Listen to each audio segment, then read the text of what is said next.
Aravels.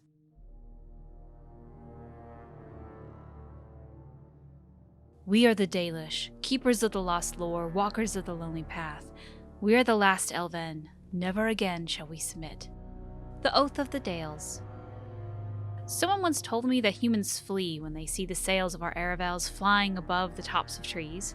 I say, good, let them flee. The humans took everything from us, our homeland, our freedom, our immortality. What's a little fear compared to all the horrors inflicted upon us? I recite the Oath of the Dales to myself each day when I sleep and when I wake. Never again shall we submit. Never again. The Keeper says that one day the Dalish will find a home that we can call our own. But why? Why should we tie ourselves to stone constructions like the humans and the dwarves? What is wrong with the life we have now? We owe nothing to anyone. We have no master but ourselves, and we go where the Hala and the gods take us. There is nothing more wonderful than sitting on an Aravel as it flies through the forest pulled by our Hala. We are truly free for the first time in our people's history. Why should we change this?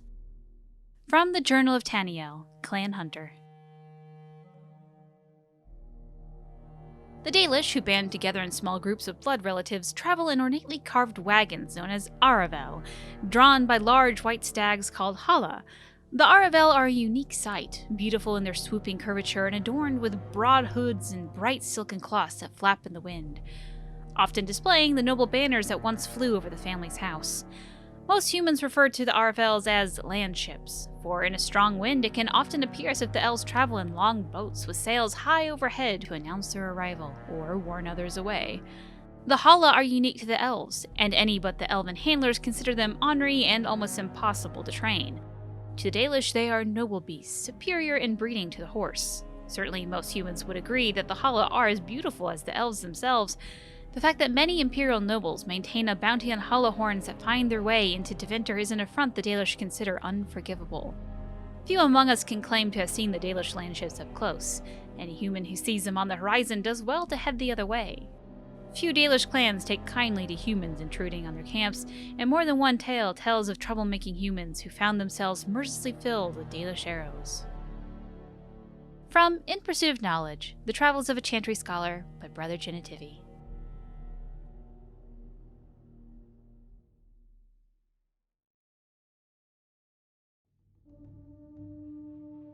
The Dales.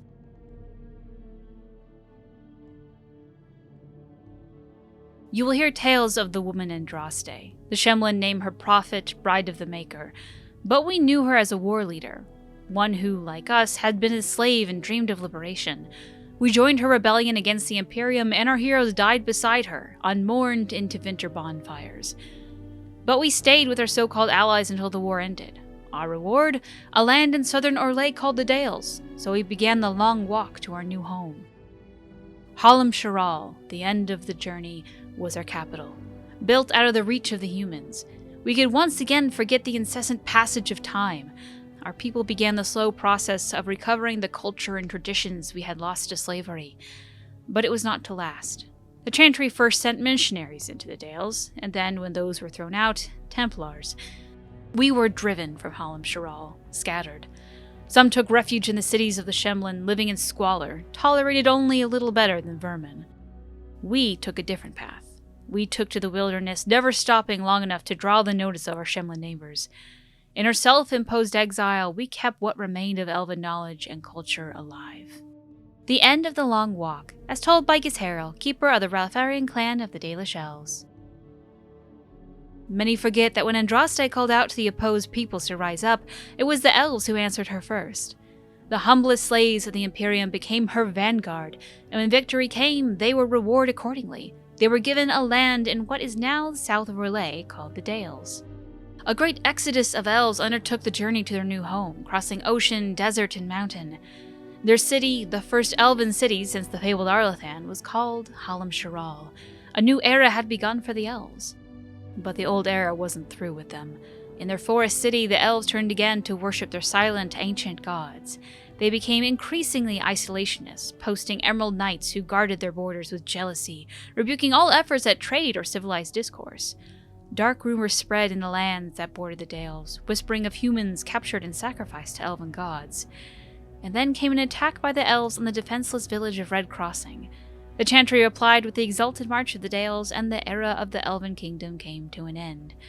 Halam Sharal was utterly destroyed, the elves driven out, scattered, left to survive on goodwill alone. From Ferelden Folklore and History, by Sister Patrine, Chantry Scholar.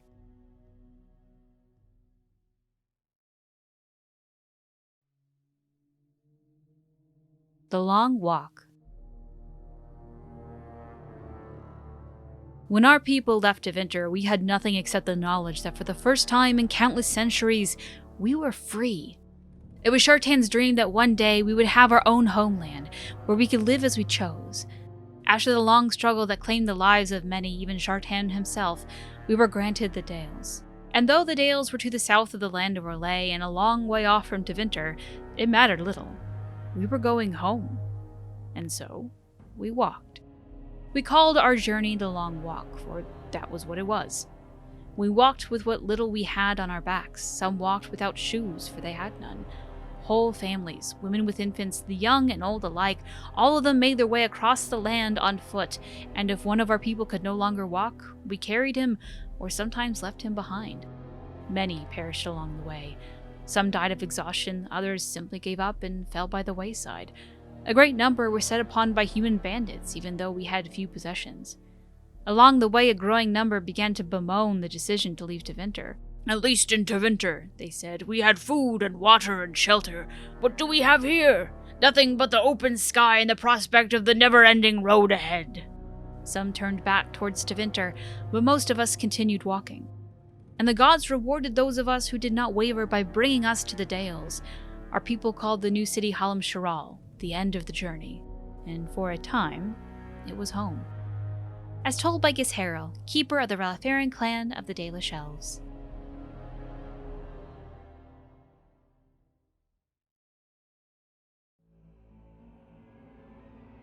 Uthenera. To the ancient elves who existed during the time of Arlathan, Uthenera was an act of reverence. Elves did not age. They were not immortal, but they did not suffer from deterioration of mind or body. They suffered from only a deterioration of the spirit. It did not happen often, but the oldest of the elves were said to reach a point where they became weary of life. Memories became too much to bear, and rather than fade into complacency, they voluntarily stood aside to let newer generations guide their people. Uthenera means the long sleep, in which the elder would retire to a chamber that was one part bed and one part tomb. To great ceremony from all the extended family, the elder would succumb to a slumber from which they would not wake for centuries, and often never. In time, the body would deteriorate, and the elder would die in truth. All the while, family would continue to visit the chamber to pay respects to one who made such a great sacrifice. With the arrival of humans and the quickening of elven blood that ensued, the practice of Uthenera began to fade. When Arlathan fell, it ceased forever.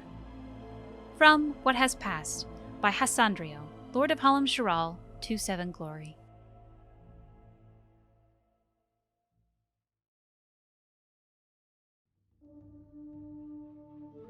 Vallaslin, Blood Writing. When the children of her people came of age, they earned the privilege of wearing the Vallaslin, the blood writing. It sets us apart from the Shemlin and from the elves who have thrown their lot in with them. It reminds us that we will never again surrender our traditions and beliefs. The ritual deserves great reverence. The one who is to gain the Vallaslin must prepare by meditating on the gods and the ways of our people, and by purifying the body and the skin. When the time comes, the keeper of the clan applies the blood writing. This is done in complete silence. Cries of pain are signs of weakness. If one cannot tolerate the pain of the blood writing, they are not ready to undertake the responsibility of an adult. The keeper may stop the ritual if they decide that the one getting the Vallaslin is not ready. There is no shame in this, for all children are different, and our ancestors once took centuries to come of age. As told by Gisheril, keeper of the Lothering clan of the Dalish Elves. After my encounter with the Dalish Elves on the road to Nevarra, I studied every book on the elves I could find. I sought out legends and myths and history and tried to make sense of it all, but there is only so much one can learn from books. I knew that in order to truly understand the Dalish, I would have to seek them out, a dreadful idea in hindsight. In my defense, I was young and also inebriated when the idea popped into my head. Unfortunately, even after I had regained some measure of sobriety, the idea still held appeal. It proved remarkably resistant to my attempts to ignore it.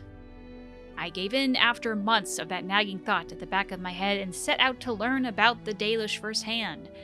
I tramped through the forest bordering Orlais for weeks before I finally found, or was found by, a Dalish hunter. I stumbled into one of his traps and suddenly was hanging from a tree with a rope around my ankles. So there I was, defenseless, upside down with my robe over my head, my underclothes on display. Descriptions of my predicament might elicit laughter these days, but trust me when I say it was a situation I would not wish on anyone. Thankfully, my ridiculous appearance may have caused my captor to stay his hand. What threat is a silly human with his pants showing? And so he sat, made a small fire, and began to skin the deer he had caught. I soon mustered the courage to speak. I tried to assure him that I was not there to harm him, but he laughed at this and replied that if I were there to harm him, I had failed terribly. Eventually we got to talking, and when I say talking, I mean that I asked him questions and occasionally he would deign to answer. He told me that while some Dalish actively seek out human travelers to rob or frighten, most of his people would rather be left alone. He seemed to believe that punishing the humans for past actions only led to more violence. I asked him about the intricate tattoos on his face. He told me they were called Vallaslin, blood writing. His were symbols of Andrul the Huntress, one of the most highly revered elven goddesses.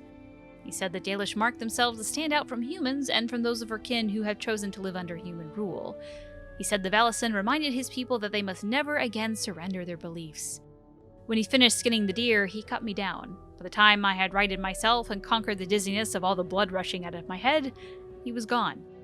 I do not recommend that my readers seek out the Dalish for themselves. I was very lucky to have met the man that I did, and to have walked away from our meeting unscathed. Perhaps the Maker watches over those who seek knowledge with an open heart. I certainly would like to think so. From In Pursuit of Knowledge, The Travels of a Chantry Scholar by Brother Genitivi.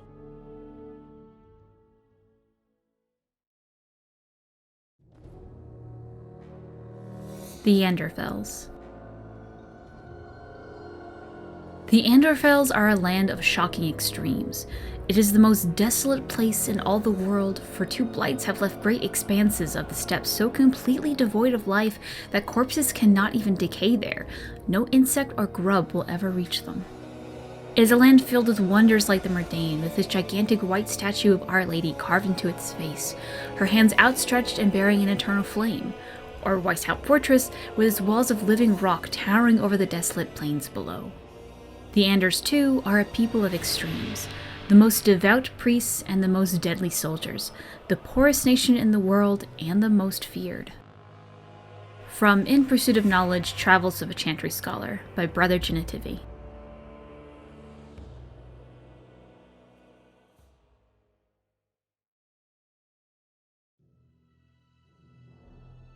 Antiva. In the rest of the civilized world, it is common belief that Antiva has no king. I assure you, gentle readers, that this is untrue. The line of kings in Antiva has remained unbroken for 2,500 years. It is simply that nobody pays attention to them whatsoever. The nation is ruled in truth by a collection of merchant princes.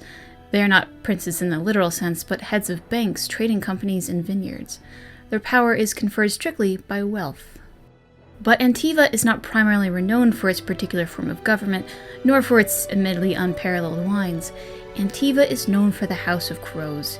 Since Antivans are well known for being good at everything but fighting, it is more than a little ironic that Antiva possesses the most deadly assassins in the world. Their fame is such that Antiva keeps no standing army. No king is willing to order his troops to assault her borders, and no general is mad enough to lead such an invasion. The attack would likely succeed, but its leaders would not see the day.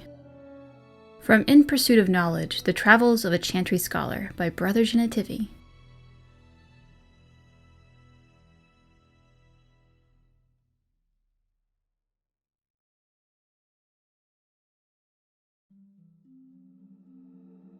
The Avvars.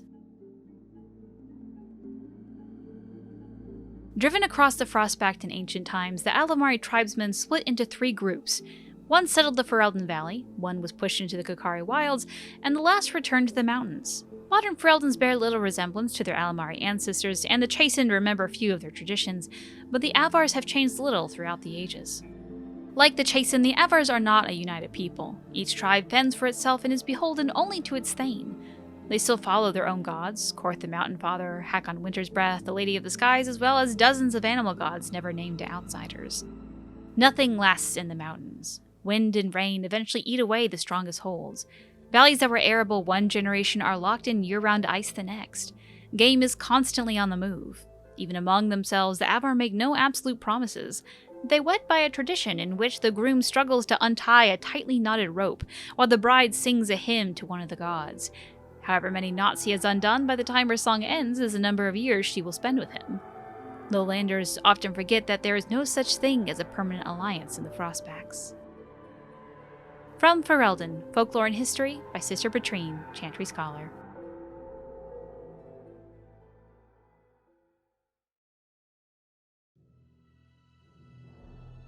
The Bannorn. The central Ferelden Valley has always been a paradox. No single band holds more than a few dozen leagues of farmland, yet together they govern a greater territory than all the Theirins and Arls combined. This collection of independent bands is known as the Bannorn and is the heart of Ferelden politics. No person has ever sat upon the throne of Ferelden without first winning the approval of the Bannorn. Queen Fionn, who had the misfortune to take the throne in the 18th year of the Steel Age, wrote of the Bannorn. There have been 3 wars this year fought over elopements. 5 fought over wool, and 1 started by an apple tree. It isn't even winter yet. Who would believe that these same bands, now trying so hard to kill one another, just last year united to give me the crown? From Ferelden, Folklore and History by Sister Petrine, Chantry Scholar.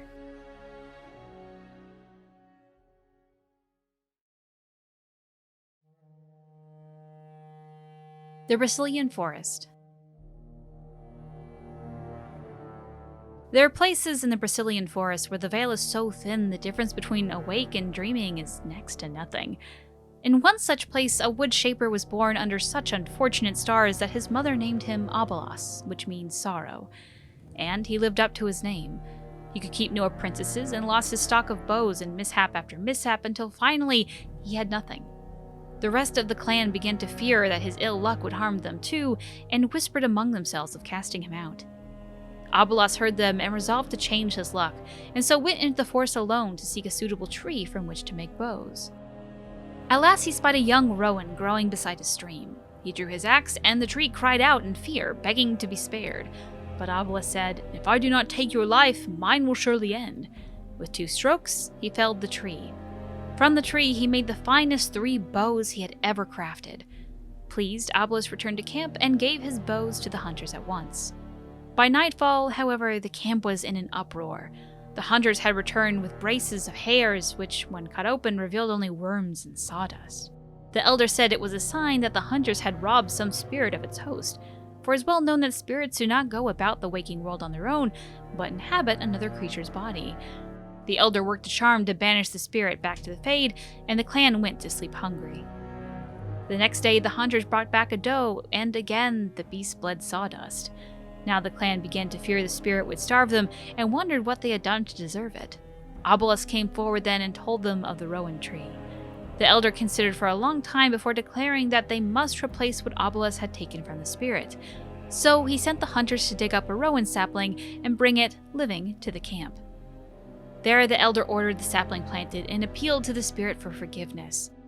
There was a terrible sound then, as if the whole forest were crying out in protest. Darkness fell upon the camp, though it was just past midday, and when the darkness passed, a rowan grove, every tree bearing the frozen face of a terrified elf, stood where the camp had been. From then on, it was forbidden in every clan to cut living trees in the Brecilian Forest. The spirits know nothing of forgiveness. The Rowan Grove, a Dalish Tale. From Ferelden Folklore and History by Sister Petrine, Chantry Scholar.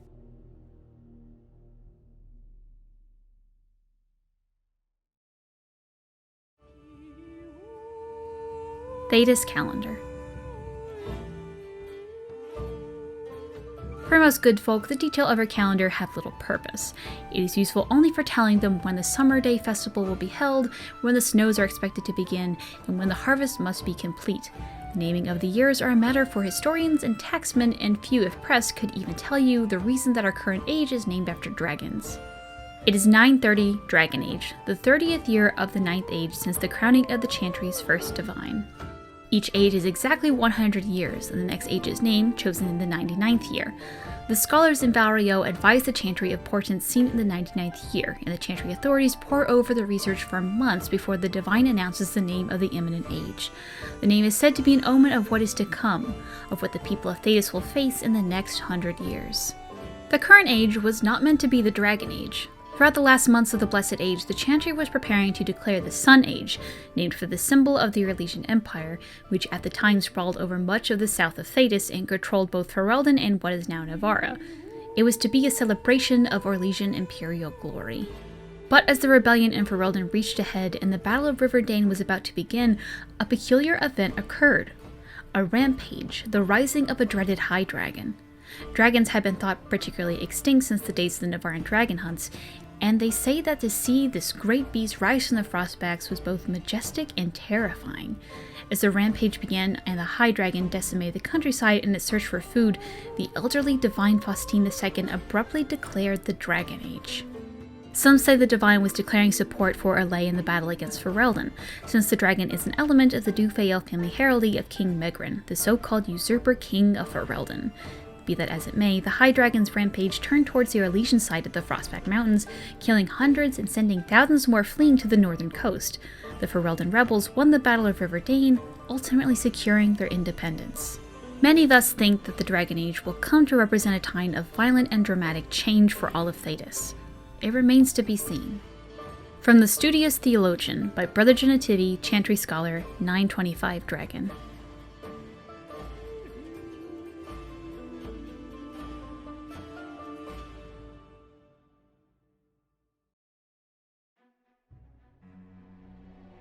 The Chasind. The Chasind Wilders have lived in the Kokari Wilds since the first wars of the Aldamari drove them southward a millennium ago. According to their own lore, they had always been a forest-dwelling people that adapted quickly to their new home. Game and fish are plentiful in the wetlands, and the Chasind thrived.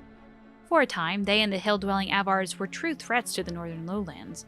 The Deventer Imperium had arrived and was hard-pressed to keep back the waves of invasion from the south and the west. The fortress of Ostagar was built specifically to watch the Chasind hordes venturing north of the tree line. It was not until the legendary warrior Hafthor soundly defeated the Chasind in the first half of the Divine Age that the question of their ability to contest the lowlands was settled permanently.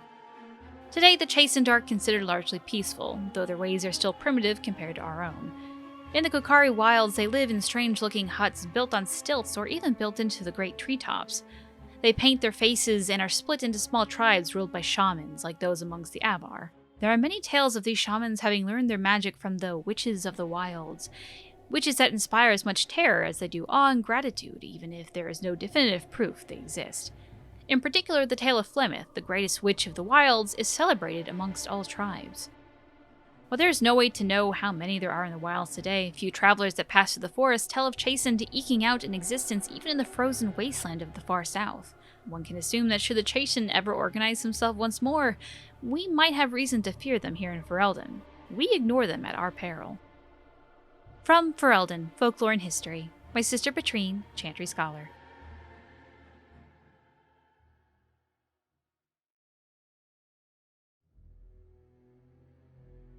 The City Elves.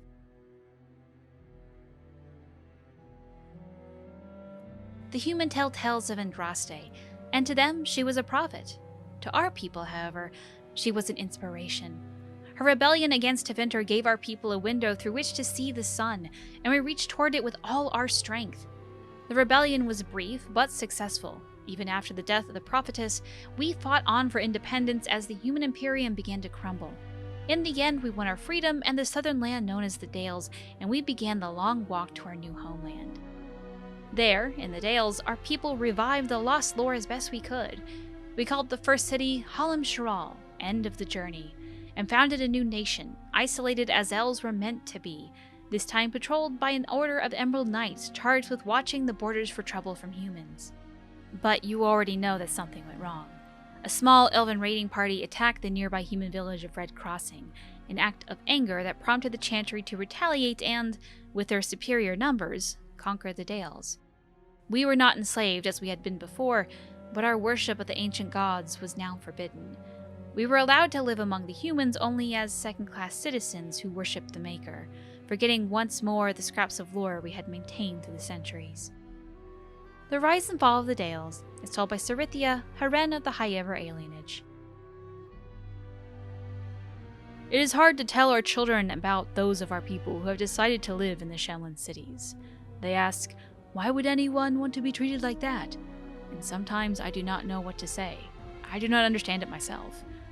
They were freed, but they have returned to live in the service of their former masters. They are housed like animals in walled sections of the Shemlin cities. They do the meanest of tasks and are rewarded with nothing. Why? I do not know. We tell the children that the Elven are strong, that they are a proud people, but they hear of these city elves who choose to toil under the human's heavy hand. How do we teach them pride when they know there are others who would allow themselves to be trampled into the dust? So we tell them that these city elves are to be pitied, and that they have given up on their people, given up on their heritage. We tell them that some people are so used to being controlled that, when freed, they know not what to do with themselves. They are weak and afraid of the unfamiliar, afraid of our life of wandering. Above all, they are afraid even to hope that one day we may have a home of our own. Gisheril, keeper of the Lothering clan of the Dalish Elves. When the wholly exalted march of the Dales resulted in the dissolution of the Elven kingdom, leaving a great many elves homeless once again, the divine Renata I declared that all lands loyal to the Chantry must give the elves refuge within their own walls. Considering the atrocities committed by the elves at Red Crossing, this was a great testament to the Chantry's charity.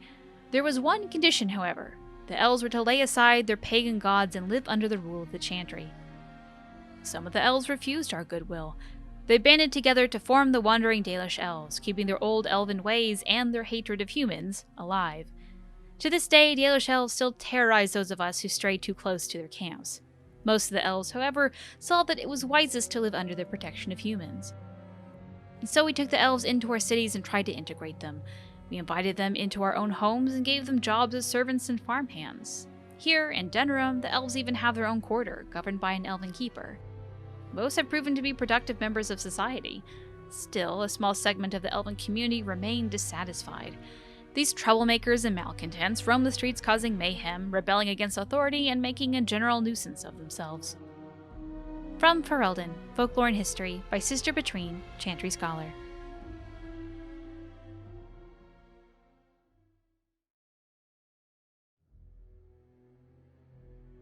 Alienage Culture. There has always been alienages. They have been around for as long as elves and shems have lived in the same lands. Ours isn't even the worst. They say that Valrayo has 10,000 elves living in a space no bigger than Denerim's market. Their walls are supposedly so high that daylight doesn't even reach the Venedal until midday. But don't be so anxious to start tearing down the walls and picking fights with the guards. They keep out more than they keep in. We don't have to live here, you know. Sometimes a family gets a good break and they buy a house in the docks or the outskirts of town. If they're lucky, they come back to the alienage after the looters have burned their house down. The unlucky ones just go to the pauper's field. Here, we're among family. We look out for each other. Here, we do what we can to remember the old ways. The flat ears who have gone out there, they're stuck. They'll never be human, and they've gone and thrown away being elven too. So where does that leave them? Nowhere. Sarithia, Haren of the Highever Alienage.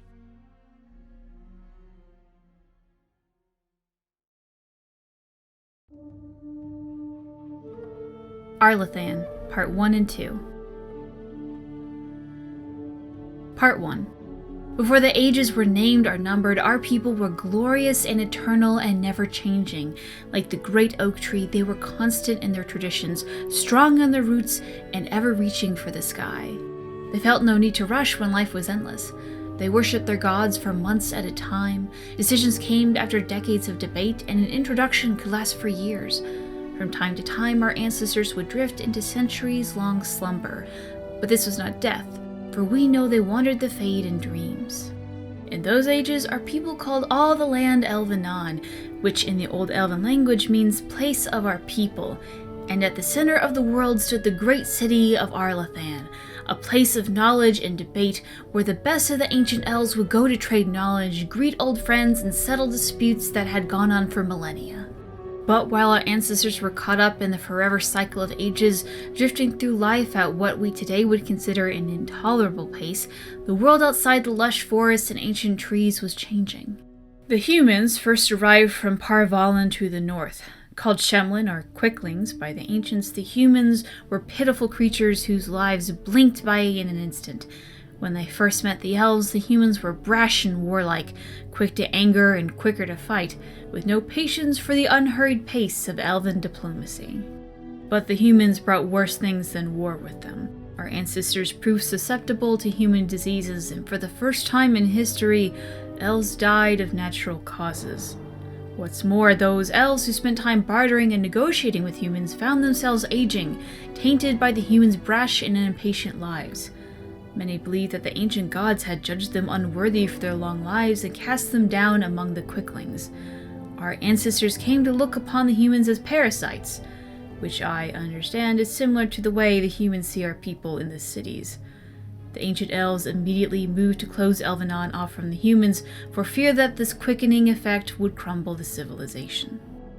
The Fall of Arlathan, as told by Gisharel, keeper of the Ralatharian clan of the Dalish Elves. Part 2. You ask what happened to Arlathan? Sadly, we do not know. Even those of us who keep the ancient lore have no record of what truly happened. What we have are accounts of the days before the fall and a fable of the whims of the gods. The human world was changing even as the elves slept. Clans and tribes gave way to a powerful empire called Tevinter, which, and for what reason we do not know, moved to conquer Elvenon. When they breached the great city of Arlathan, our people, fearful of disease and loss of immortality, chose to flee rather than fight. With magic, demons, and even dragons at their behest, the Tevinter Imperium marched easily through Arlathan, destroying homes and galleries and amphitheaters that had stood for ages.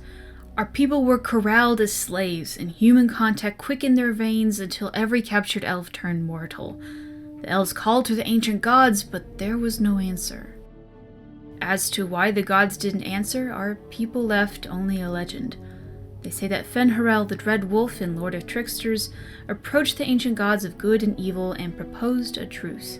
The gods of good would remove themselves to heaven, and the lords of evil would exile themselves to the abyss, neither group ever again to enter the other lands. But the gods did not know that Fen'Harel had planned to betray them, and by the time they realized the Dread Wolf's treachery, they were sealed in their respective realms, never again to interact with the mortal world. It is a fable, to be sure, but those elves who traveled the beyond claim that Fen'Harel still roams the world of dreams, keeping watch over the gods lest they escape from their prisons. Whatever the case, Arlathan had fallen to the very humans our people had once considered mere pests. It is said that Tevinter magisters used their great destructive power to force the very ground to swallow Arlathan whole, destroying eons of collected knowledge, culture, and art. The whole of elven lore left only to memory. The Fall of Arlathan, as told by Gisharel, keeper of the Ralatharian clan of the Dalish Elves.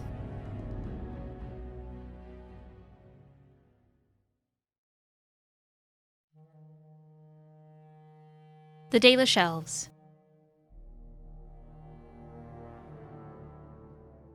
In time, the human empires will crumble. We have seen it happen countless times. Until then, we wait. We keep to the wild borderlands. We raise Hala and build Aravels and present a moving target to the humans around us. We try to keep hold of the old ways, to relearn what was forgotten. We call to the ancient gods, although they do not answer, and have not heard us since before the fall of Arlathan, so that one day they might remember us. Elgarnon, the eldest of the sun, and he who overthrew his father, Mithal the protector, Fen'Harel the dread wolf, Andrul the huntress, Valandin the friend of the dead, Durthamin the keeper of secrets, Gillenon the mother of Hala, Junei the master of crafts, and Salaise the hearthkeeper. We gather every 10 years for the Arlathan, to retell the ancient stories and keep them alive. For when the human kingdoms are gone, we must be ready to teach the others what it means to be elves. Gisharel, keeper of the Ralatharian clan of the Dalish Elves. I took the road north from Valrio towards Nevarra with the merchant caravan. A scant 2 days past the Orlesian border, we were beset by bandits. They struck without warning from the cover of trees, hammering our wagons with arrows, killing most of the caravan guards instantly. The few who survived the arrow storm drew their blades and charged into the trees after our attackers. We heard screams muffled by the forest, and then nothing more of those men. After a long silence, the bandits appeared. Elves covered in tattoos and dressed in hides. They looted all the supplies and valuables they could carry from the merchants and disappeared back into the trees. These, I was informed later, were the Dalish, the wild elves who lurk in the wilderness on the fringes of settled lands, preying upon travelers and isolated farmers. These wild elves have reverted to the worship of their false gods and are rumored to practice their own form of magic, rejecting all human society. From In Pursuit of Knowledge, The Travels of a Chantry Scholar by Brother Genitivi.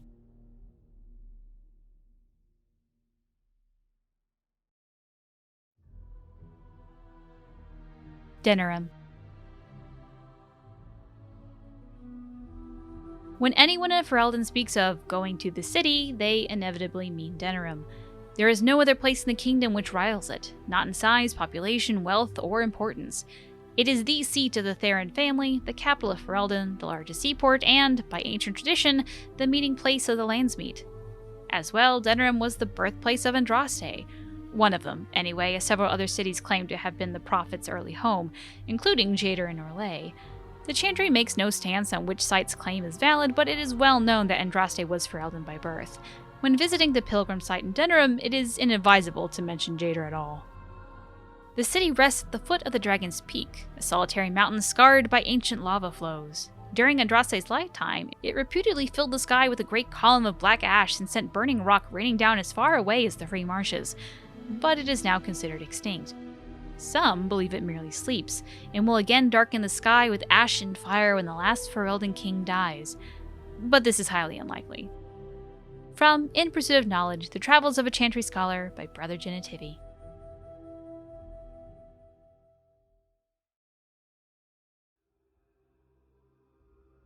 Dragon cults. Let us suggest, for a moment, that a high dragon is simply an animal, a cunning animal to be sure, but in possession of no true self-awareness or sentience. There has not, after all, been a single recorded case of a dragon attempting to communicate or performing any act that could not likewise be attributed to a clever beast. How, then, does one explain the existence of so-called dragon cults throughout history? One dragon cult might be explainable, especially in light of the reverence of the old gods in the ancient Tevinter Imperium. In the wake of the First Blight, many desperate imperial citizens turned to the worship of real dragons to replace the old gods who had failed them. A dragon, after all, was a god figure that they could see. It was there, as real as the archdemon itself, and, as evidence makes clear, did offer a degree of protection to its cultists. Other dragon cults could be explained in the light of the first. Some cult members might have survived and spread the word. The worship of the old gods was as widespread as the Imperium itself. Certainly such secrets could have made their way into as many hands. But there have been reports of dragon cults even in place where the Imperium never touched, among folks who had never heard of the old gods or had any reason to. How does one explain them? Members of a dragon cult live in the same lair as a high dragon, nurturing and protecting its defenseless young. In exchange, the high dragon seemed to permit those cultists to kill a small number of those young in order to feast on draconic blood. That blood is said to have a number of strange long-term effects, including bestowing greater strength and endurance as well as an increased desire to kill. It may breed insanity as well. Nevarran dragon hunters has said these cultists are incredibly powerful opponents. The changes in the cultists are a form of blood magic, surely, but how did the symbiotic relationship between the cult and the high dragon form in the first place? How did the cultists know to drink the dragon's blood? How did the high dragon convince them to care for its young, or know that they would? Is there more to draconic intelligence than we have heretofore guessed at? No member of a dragon cult has ever been taken alive, and what accounts exist from the days of the Nevarran hunters record only mad rants and impossible tales of godhood. With dragons only recently reappearing and still incredibly rare, we may never know the truth. But the question remains. From Flame and Scale, by Brother Florian, Chantry Scholar, 928 Dragon.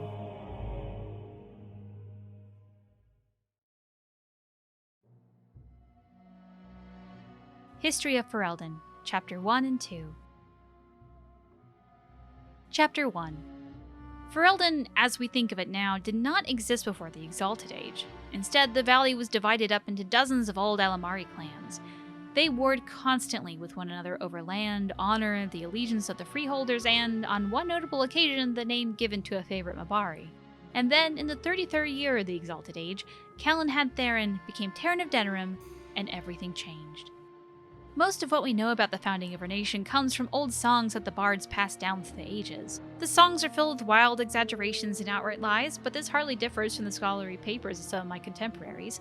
There is no agreement among poets or scholars on how he did it, but Calenhad gained the support of the Circle of Magi, and they crafted for him a suit of silvery white armor that, by all accounts, repelled both arrow and blade. Calenhad led his army across the valley and captured Redcliffe, one of only 3 men who ever successfully laid siege to that fortress, and presented himself to the bands of the Landsmeet as their king. The poets tell us that every lord knelt before Calenhad without question. The fact that he attended the Landsmeet surrounded by ash warriors and loyal mages of the Circle is generally omitted from the ballads, however. From Calenhad came the line of Theirin kings and queens who reigned, uninterrupted, until the 44th year of the Blessed Age, when the Orlesian invasion came. The rightful king was forced to flee Denerim, and for 70 years a puppet sat upon the throne. From Ferelden, Folklore and History, by Sister Petrine, Chantry Scholar. Chapter 2. The occupation was a dark blot on Ferelden's history. Our people who from time immemorial valued their freedom over all else were forced to bow to Orlesian rule. The Empire declared our elves property and sold them like cattle. Chevaliers routinely plundered freeholds of coin, food, and even women and children, and excused it as taxation. And for 70 years no landsmeets were held, for the imperial throne had declared our ancient laws a form of treason. King Brandel was one of those who escaped. He tried to organize the other fugitive lords to retake their land, but Brandel was neither clever nor persuasive, and the nobles preferred to take their chances alone. Ferelden might still be little more than a territory of the Empire were it not for the fact that his daughter had all the charisma that her royal father lacked. The rebel queen's rule began with a midnight attack on the Imperial Armory at Lothering. It was swift and successful, and with her pilfered arms the rebels began to campaign against the Orlesians in earnest. But the turning point of the war came when a young freeholder joined the queen's army. The lad, Logain MacTyr, possessed a remarkable talent for strategy and quickly became the favorite advisor of young Prince Maric. The queen finally died at the hands of Orlesian sympathizers, anxious to curry favor with their painted masters, and Maric took her place as the leader of the rebellion. Logain became Maric's right hand. Maric and Logain led the rebels in a new campaign against the Orlesian oppressors, culminating in the Battle of River Dane, where the last chevaliers in Denerim were crushed. With the capital once more in the hands of Fereldans, the battle to free our people was finally over, but the battle to rebuild what had been lost had only just begun. From Ferelden, Folklore and History, by Sister Petrine, Chantry Scholar.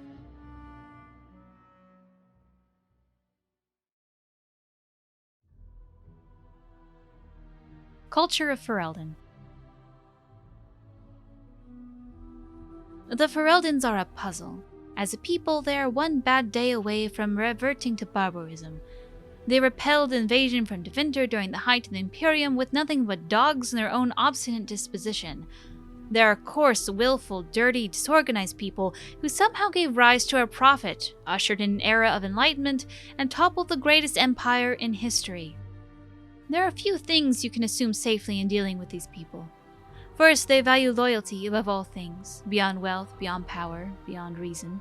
Second, although they have nothing in their entire country which you are likely to think at all remarkable, they are extremely proud of their accomplishments.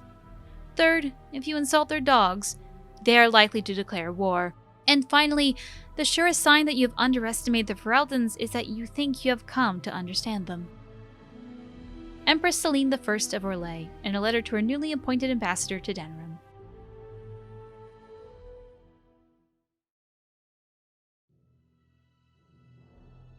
Dogs in Ferelden.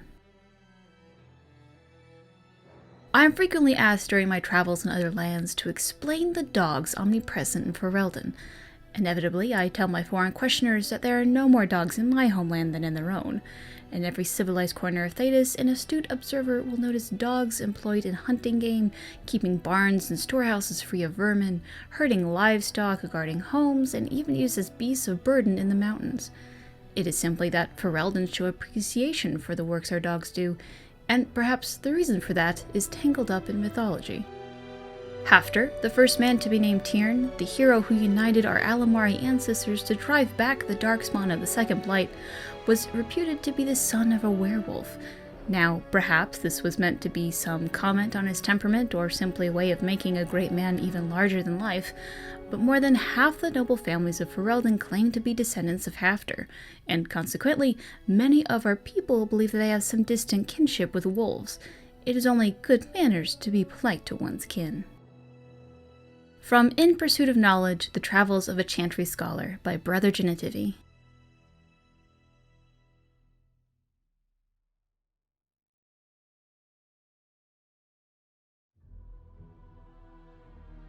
Geography of Ferelden. The Kingdom of Ferelden is the southernmost civilized nation in Thedas, although some scholars dispute that claim to civilization.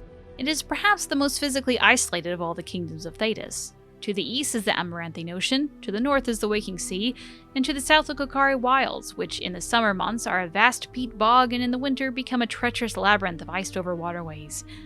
The Frostback Mountains guard the western border, and only a narrow plain between the mountains and the sea allow travel between Ferelden and R'lyeh. Most of the land in the central portion of the kingdom, called the Bannorn, is open plains. These are crossed by remnants of an ancient Tevinter highway that once connected Val Ryo with Ostagar on the edge of the Kokari Wilds. The western part of Ferelden is dominated by Lake Calenhad, a huge caldera filled by the runoff of glaciers from nearby mountains.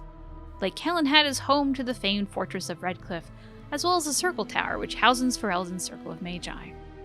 In the east is the vast Brecilian Forest, which the superstitious locals profess to be haunted, and from which rises the Dragon's Peak, a solitary mountain that guards the capital city of Denerim. From In Pursuit of Knowledge, The Travels of a Chantry Scholar by Brother Genitivi.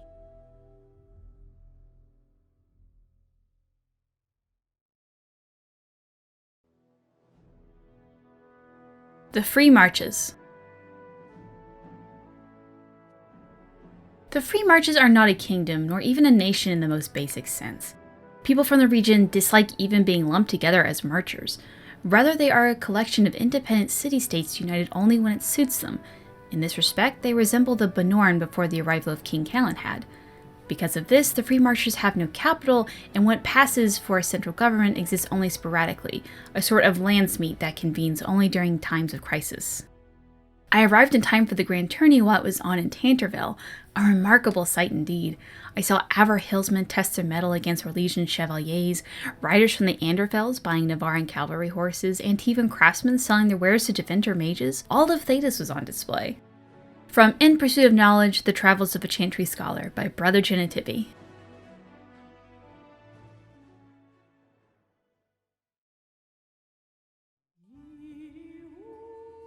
Politics of Ferelden. To our neighbors, Ferelden seems utterly chaotic. Unlike other monarchies, power does not descend from our throne. Rather, it rises from the support of the freeholders. Each freehold chooses the ban or Arl to whom it pays allegiance. Typically, this choice is based on proximity of the freehold to the lord's castle, as it's worthless to pay for the upkeep of soldiers who will arrive at your land too late to defend it. For the most part, each generation of freeholders casts its lot with the same ban as their fathers did, but things can and do change. No formal oaths are sworn, and is not unheard of, especially in the prickly center Bannorn, for bands to court freeholders away from their neighbors, a practice which inevitably begets feuds that last for ages. Tairns arose from amongst the bands, war leaders who, in antiquity, had grown powerful enough to move other bands to swear fealty to them. There were many Tairns in the days before King Calenhad, but he succeeded in whittling down to only two, Gwaren in the south, Highever in the north. These Tairns still hold the oaths of bands and Arls who they may call upon in events of war or disaster, and similarly, the Tairns still hold responsibility for defending those sworn to them. The Arls were established by the Tairns, given command of strategic fortresses that could not be overseen by the Tairns themselves. Unlike the Tairns, the Arls have no bands sworn to them, and are simply somewhat more prestigious bands. The king is, in essence, the most powerful of the Tairns. Although Denerim was originally the Teirin of the king, it has since been reduced to an Arling, as the king's domain is now all of Ferelden. But even the king's power must come from the bands. Nowhere is this more evident than during the Landsmeet, an annual council for which all the nobles of Ferelden gather, held for almost 3,000 years except odd interruptions during blights and invasions. The sight of a king asking for and working to win the support of lesser men is a source of constant wonder to foreign ambassadors. From Ferelden, Folklore and History by Sister Petrine, Chantry Scholar.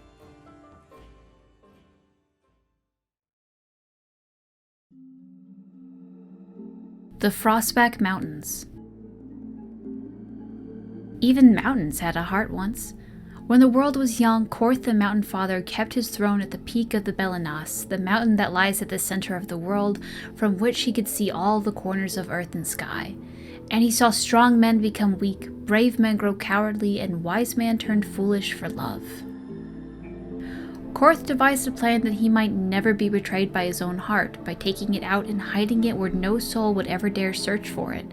He sealed it inside a golden cask, buried it in the earth, and raised around it the fiercest mountains the world had ever seen, the Frostbacks, to guard it.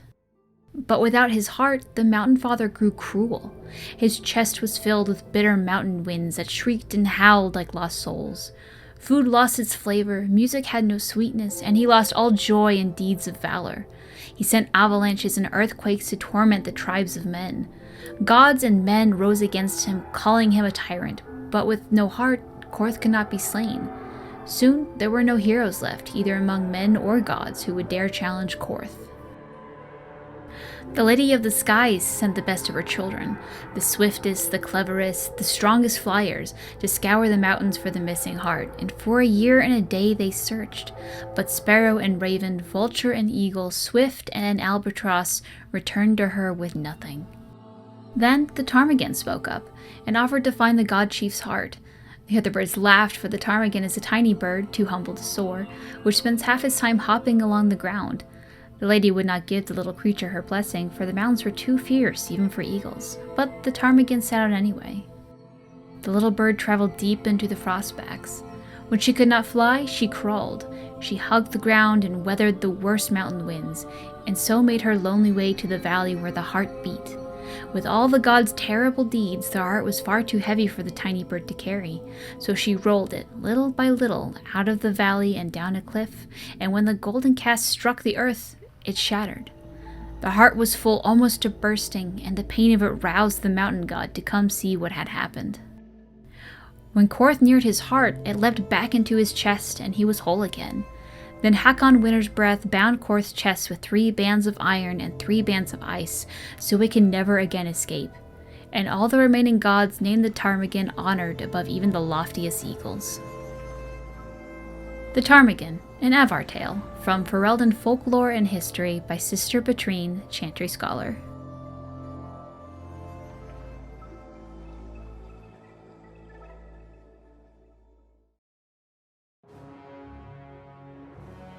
Gwaren.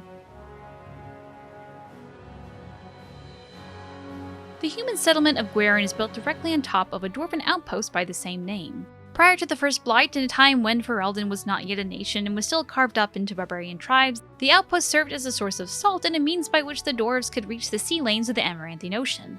Unwilling to come to the surface, the dwarves made an agreement with the local Theirin to build a port and relied on the humans to ferry goods between the ships and the underground outpost. This made Gwaren a prosperous place and extraordinarily wealthy for a time. When, in the Divine Age, the Dwarven Kingdom fell to the Darkspawn and deep roads were closed off, so too did the dwarves disappear from Gwaren. The human settlement, the envy of surrounding barbarian tribes, was assaulted and sacked, its wealth stolen. The town remained, however, and despite its remote location, continued to find value as a source of fish and timber. As the first settlement liberated by King Maric and Loghain during the Ferelden Rebellion, Gwaren was eventually granted to Loghain when he became Theirin in 911 Dragon. From Ferelden, Folklore and History by Sister Petrine, Chantry Scholar.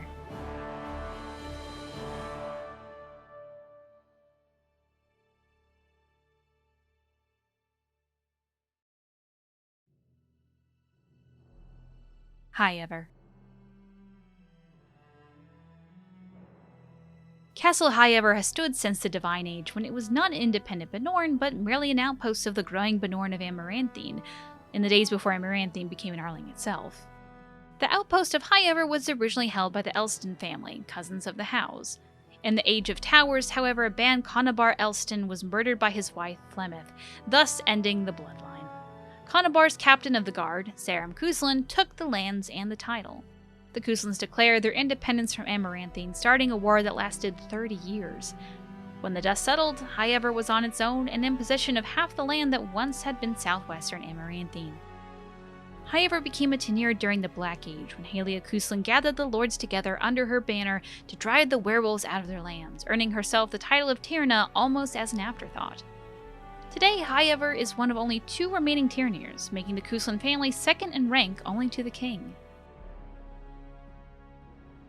The Cuslin family, however, was all but wiped out in an unexpected attack by Arl Howe of Amaranthine, and the fate of Tenir is now in question. Arl Howe of Amaranthine was named the new Theirin of Highever under somewhat questionable circumstances, and the fate of the Cuslin family is now uncertain. From Ferelden, Folklore and History, by Sister Petrine, Chantry Scholar.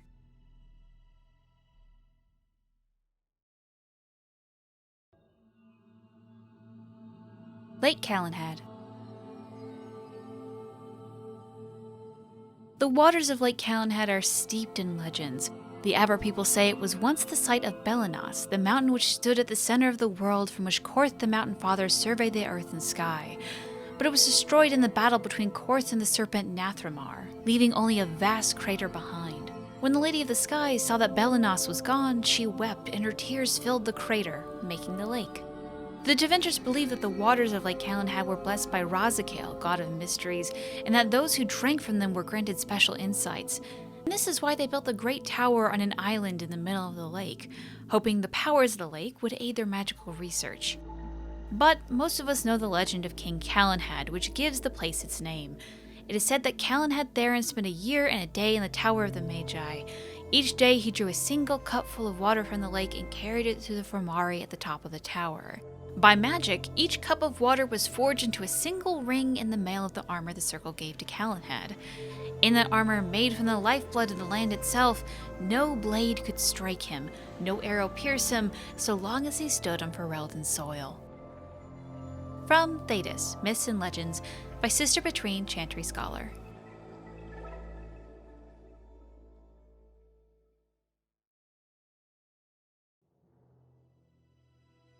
Lothering. In ancient times, Lothering was little more than a trading post that served the fortress of Ostagar to the south. Nowadays, it is larger, serving Redcliffe and the community of merchants and service dwarves near Orzammar. Its location on the North Road gives it strategic value, so control of Lothering has historically been a matter of contention between the southern Bannorn and the South Reach Arling. King Calenhad himself stepped in and awarded the town to South Reach in the Exalted Age, which has largely ended the feud, or at least the appearance of it. From In Pursuit of Knowledge, The Travels of a Chantry Scholar, by Brother Genitivi.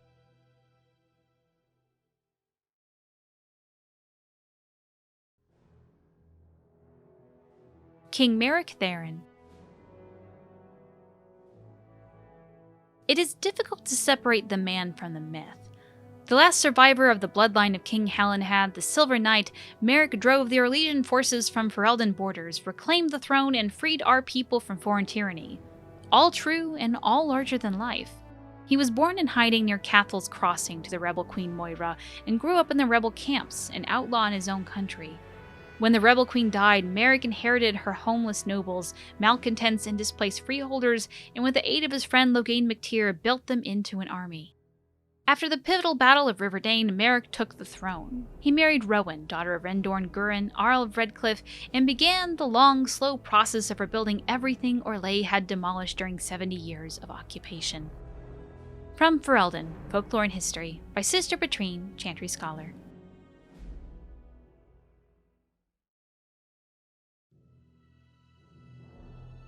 Nevarra. The fourth time I attempted to cross the border into Nevarra from Orlais and was turned back by chevaliers, I decided to take the more roundabout path, a ship back to Ferelden and then another to Nevarra. The outcome was more than worth the trouble. The whole country is filled with artistry, from the statues of heroes that litter the streets and even the meanest villages to the glittering golden college of Magi in Cumberland. Perhaps nowhere is more astonishing than the vast necropolis outside Nevarra City. Unlike most other followers of Andraste, the Nevarrans do not burn their dead. Instead, they carefully preserve the bodies and seal them in elaborate tombs. Some of the wealthiest Nevarrans begin construction of their own tombs while quite young, and these become incredible palaces, complete with gardens, bathhouses, and ballrooms, utterly silent, kept only for the dead. From In Pursuit of Knowledge, The Travels of a Chantry Scholar, by Brother Genitivi.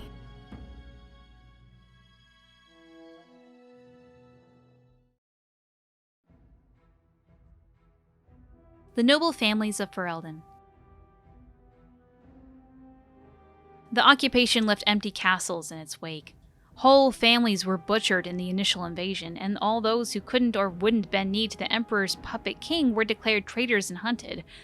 Many bloodlines ended on Chevalier's blades at dusty crossroads, in forest clearings, or in freeholds. And then there were the turncoats. To curry favor with their new masters, some noble took up arms against their brothers. They betrayed and murdered the rebel queen, an act that created even more vacant titles and lands once King Maric exacted justice. That Ferelden did not fall apart after the Orlesians left is a testament to the strength of King Maric. The old families still held grudges against those who had sided with the Emperor, and those new families that had been granted titles were viewed as interlopers. The landsmeets that followed Maric's coronation were tense, to say the least. From Ferelden, Folklore and History by Sister Betrine, Chantry Scholar.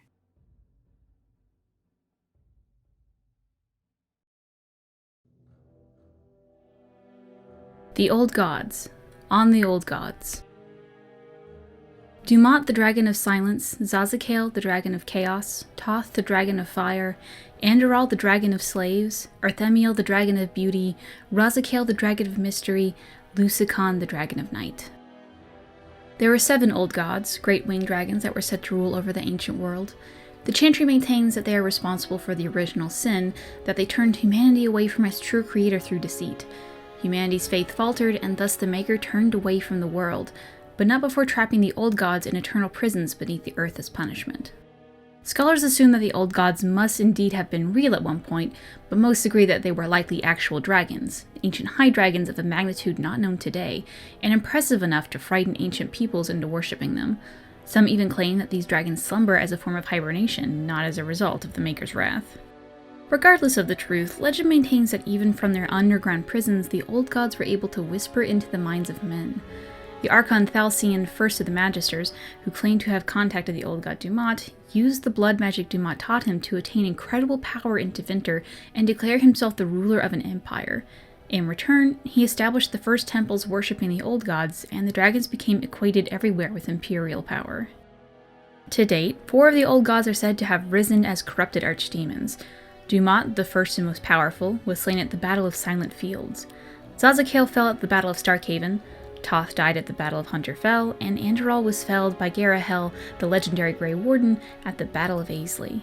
The archdemons have been identified only years after argument among scholars, and to this day it is unclear whether the archdemons were truly old gods and not simply dragons.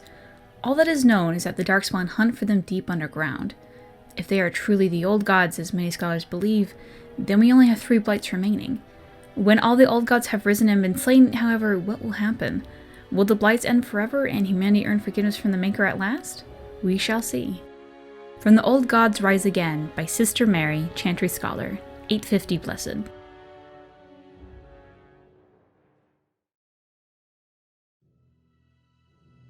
The Orlesian Empire. There are many lords and ladies in Valrayo, and I mean this literally. Once the system of noble titles in Orlais was labyrinthine. There were barons and barons and baronets and sir barons and a horde of others, each with its own origins and its own nuances of comparison. The Orlesian autocracy is ancient and much given to competition. All the nobility play the grand game, as it is known, whether they wish to or not. It is a game of reputation and patronage, where moves are made with rumors and scandals as the chief weapon. No gentle game, this. More blood has been drawn as a result of the grand game than any war the Orlesians have fought. Of this, I am assured by almost every gentleman here. As far as titles went, everything changed with the coming of Emperor Draken, who established the Orlesian Empire as it exists now, and who created the Chantry. There is no more venerated figure in Orlais. In Valrayo, the statue of Draken stands as tall as the statue of Andraste. Draken determined that the grand game was tearing Orlais apart, so he abolished all titles beside his own and Lord and Lady. I am told, with some twittering amusement, that this action did not end the grand game as Draken had intended. Now the lords and ladies collected unofficial titles rather than official ones, such as the Exalted Patron of Tassus Clay, or Uncle to the Champion of Tremis. It is a headache to remember such titles, and one winces to think of the poor doorman at the balls who must rattle them off as each guest enters the room. The aristocracy is different from Ferelden in other ways, as well. Their allegiance right to rule stems directly from the Maker. There exists neither the concept of rule by merit nor the slightest notion of rebellion. If one is not noble, one aspires to be, or at least aspires to be in the good graces of a noble, and is ever watching for a way to enter the patronage of those better placed in the grand game. And then there are the masks. And the cosmetics. I have not seen so much paint since the kennels at Highever, but that is another story. From Beyond the Frostbacks by Bannorn of West Hills, 920 Dragon.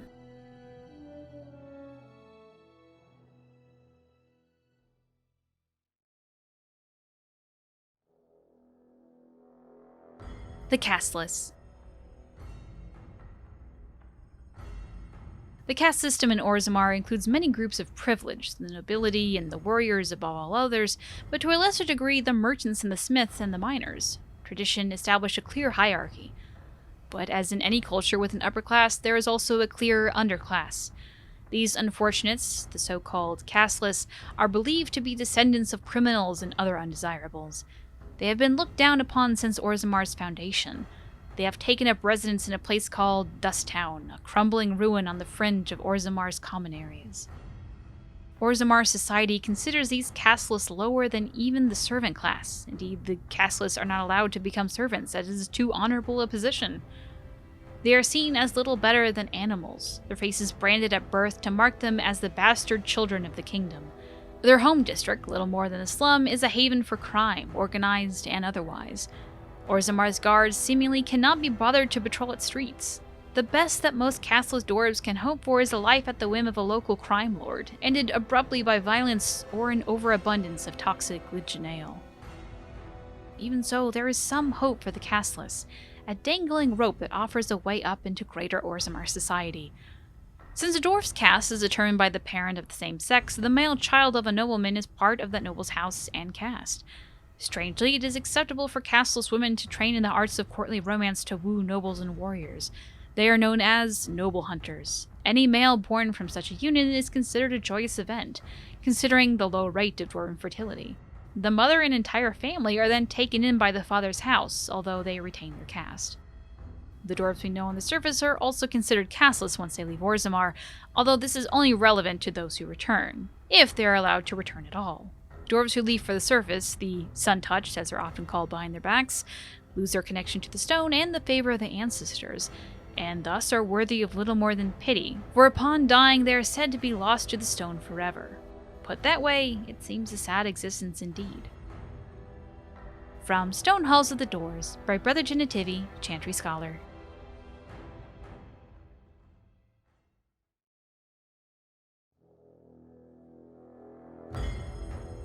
The Castes. Visitors to Orzammar should keep in mind that the hierarchies of Dwarven society are much more complex than our own. It is easy to gravely insult a man simply by mistaking his position. Since this can lead to unnecessary loss of life and limbs, I will attempt to mitigate the danger for my fellow travelers. The society of Orzammar is divided into nobles, warriors, smiths, artisans, miners, merchants, and servants. Now you are undoubtedly saying to yourself, we have all those divisions among our own people. This is a dangerous misconception. Certainly we do have nobility, artisans, merchants, and these positions are largely inherited from our parents. However, the younger children of noblemen often choose to be artisans or soldiers. The sons of merchants may join the army or become servants, or apprentice themselves to a craftsman. This is all freely chosen, limited perhaps by the circumstances of birth, but still chosen. What is a matter of choice for most human folk is dictated entirely by birth for dwarves. No one may become a smith who was not born to smith caste parents. A servant who marries a noblewoman will never be a noble himself, and although his daughters would be nobles, his sons would be servants. For daughters inherit the caste of their mother, while sons inherit the caste of their father. From In Pursuit of Knowledge, The Travels of a Chantry Scholar by Brother Genitivi.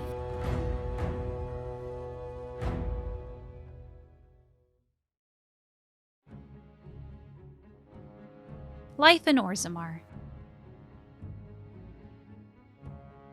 The dwarves of Orzammar are quite unlike those found in most human cities. Although Orzammar derives its vast wealth from trade with human kingdoms, all dwarves who come to the surface to trade are stripped of their position in society. Dwarven merchants are so ubiquitous in human cities that many people labor under the impression that all dwarves are merchants, or that their whole race worship coin and trade. But these surface dwarves are atypical creatures, the ones willing to give up all ties to their kin and sacrifice their rank in order to conduct business. Below ground, the dwarves are a people obsessed with honor, their own and that of their family. Most nobles incorporate chainmail even into formal gowns because slights and insults often turn deadly. They are a people who revere excellence and strive to achieve it in all things. Even members of the servant caste have been elevated to paragons, usually posthumously, in recognition of remarkable service. From In Pursuit of Knowledge, A Travels of a Chantry Scholar by Brother Genitivi.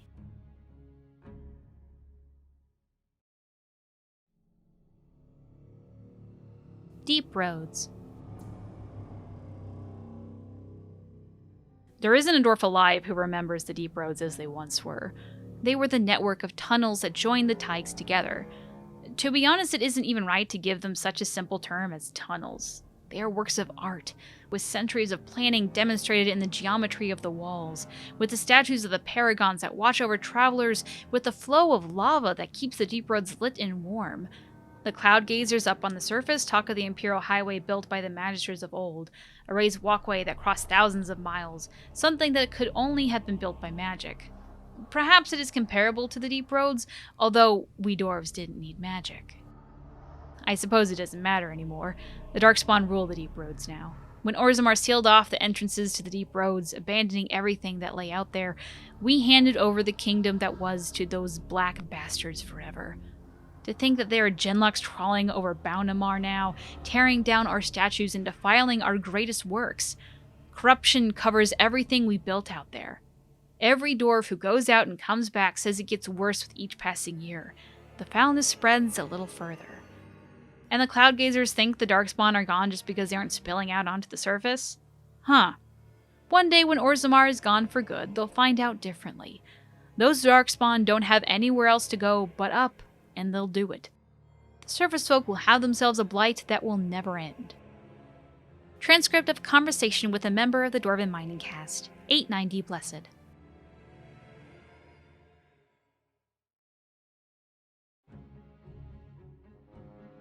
The City of Orzammar. The dwarves are lauded for their craftsmanship, and the City of Orzammar is one of their finest works. Orzammar lies at the heart of the Frostback Mountains, deep underground.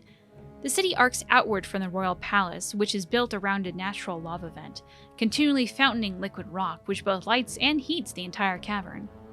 The topmost tier of Orzammar is home to the noble castes, with their palaces fanning out in both directions from the court of the king, as well as the Shaperate, which serves as a repository for all Dwarven knowledge.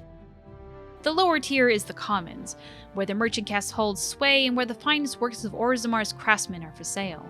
In the center of the river of lava, connected to the Commons by a causeway, are the Proving Grounds, a sacred arena where the dwarves, by ancient tradition, settle their disputes. On one side of the fiery river are the ruins of old Dwarven palaces, fallen into disrepair, which the locals call Dust Town, now home to the city's Casteless. On the other side of the river are the deep roads, which once joined the sprawling Dwarven Empire together, but now, after centuries of Darkspawn incursions, are largely sealed off. Nearly all knowledge of this network of underground passages has been lost, even to its builders. From In Pursuit of Knowledge, The Travels of a Chantry Scholar by Brother Genitivi.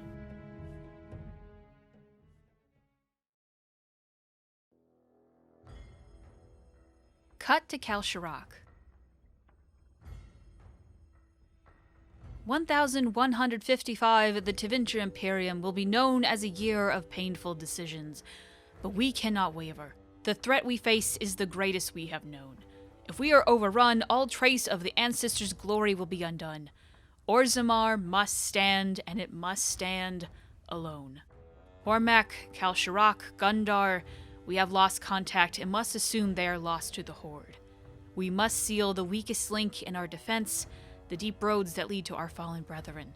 I have ordered our finest demolitionists to place the charges. I ask that each of you think of those we have lost. They served as a warning that spurred us to action, and I know the stone will embrace them.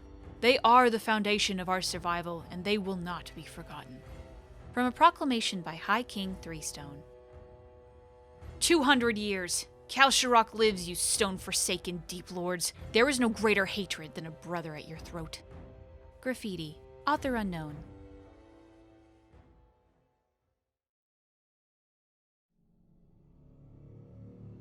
Legion of the Dead. Yes, Stone's greeting, friend, you will fight ceaselessly in the Legion of the Dead. Motto of the Legion of the Dead. The Legion accepts all. So I was told by one of the Legionnaires himself, a dwarf who waited quietly at the entrance to the deep roads for the rest of his unit to assemble. They gathered slowly, each equipped with heavy armor and fine weapons, each painted with grim tattoos applied at their funerals the night previous. For that is the nature of the Legion. They are all dead. Any dwarf may join the Legion, so long as he is willing to give up everything he has. The funeral rites are somber. A final goodbye is said to family and loved ones, any material goods are dispersed to heirs and last words are said, and then it is done. The new Legionnaire marches out into the deep roads, never to return. The Legion fights against the Darkspawn to the last, striking one final blow against the monsters that have claimed so much of their homeland. Many join the Legion to clear the slate. Criminals join to avoid punishment. The dishonored join so that their houses and families need not suffer on their behalf. The bankrupt join so their debts might be forgiven. A very few join for the last chance at glory. But the Legion takes them too. This group hopes to reach the fabled fortress of Bannorn, once the Legion's home, associated with the greatest of their paragons. Bannorn is a holy place. It's lost the last great blow against the Dwarven Kingdom, and its recapture would be a glorious signal to all of Orzammar. But capture it or no, all of these warriors will die in the deep roads. It is a sobering thought, and I now know why the dwarves say the Legion's charge is the battlefield's most frightening sight. They have nothing left to lose. From Stone Halls of the Doors by Brother Genetivi, Chantry Scholar.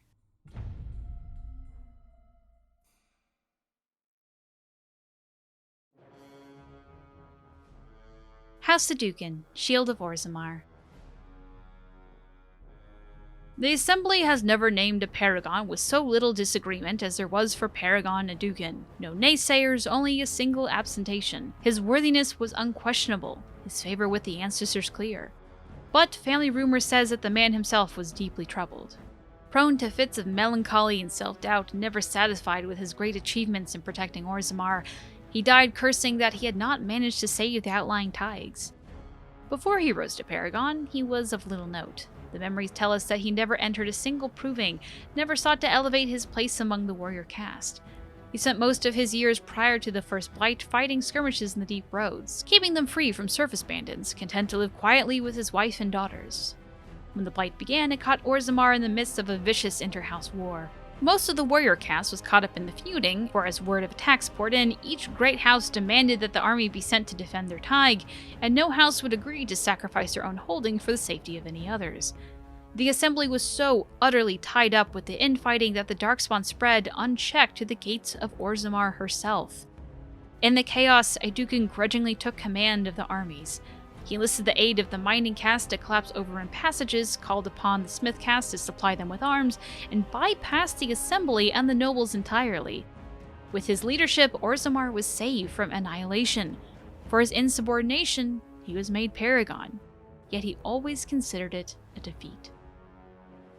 From A History of Adukin, Paragon, King, Peacemaker, by scholar Gertek.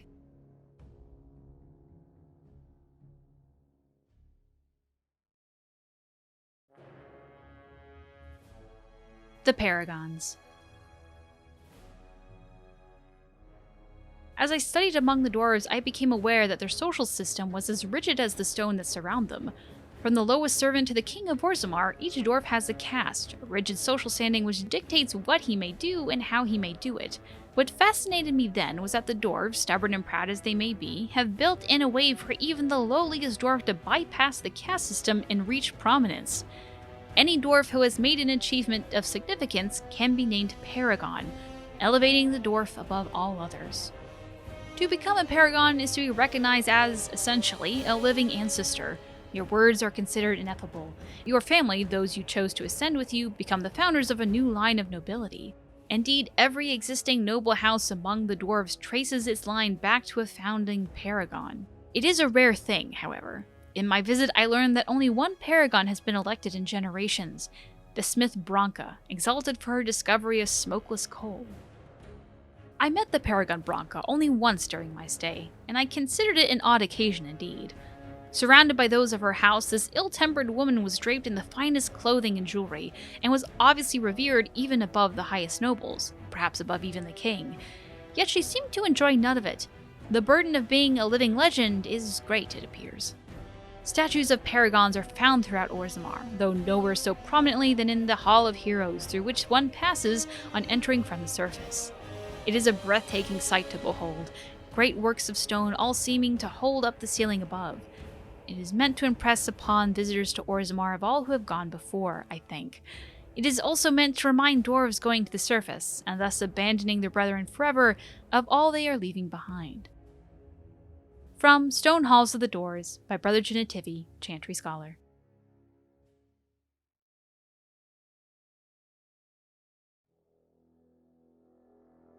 Orzammar Politics. As dangerous as it is to mistake a dwarf's caste, it is far more deadly to mistake his alliances among the noble houses of Orzammar. Everyone in the city is allied with someone, whether by blood or by word. The nobles do not engage directly in commerce themselves, as that is the domain of the merchant caste, but they do serve as patrons. They invest in shops or in artisan work, and in turn reap a share of the profits as well as a measure of the credit. Merchants and warriors alike benefit from the service of a prestigious patron. The relative power of each house is ever-changing. It is usually safe to assume that whichever noble house holds the throne is at the top of the heap, but below that, things grow into a tangled mess. Houses ally with one another by marriage. They earn rank and prestige when combatants loyal to them, or from their own bloodlines when provings.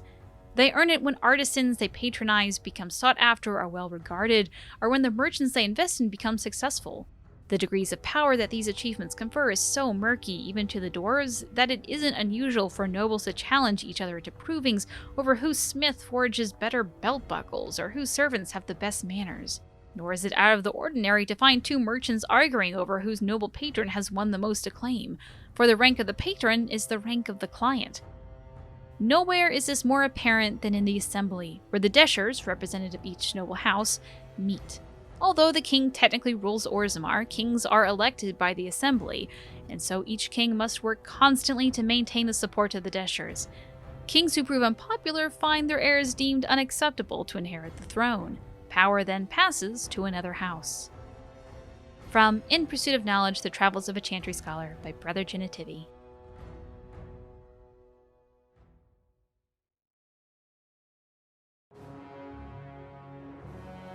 The Proving.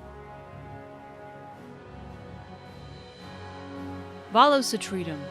In the 23rd year of the reign of King Ragnar Adukin, an old man of the servant caste was accused of stealing a sapphire ring from his employer, Lord Dace.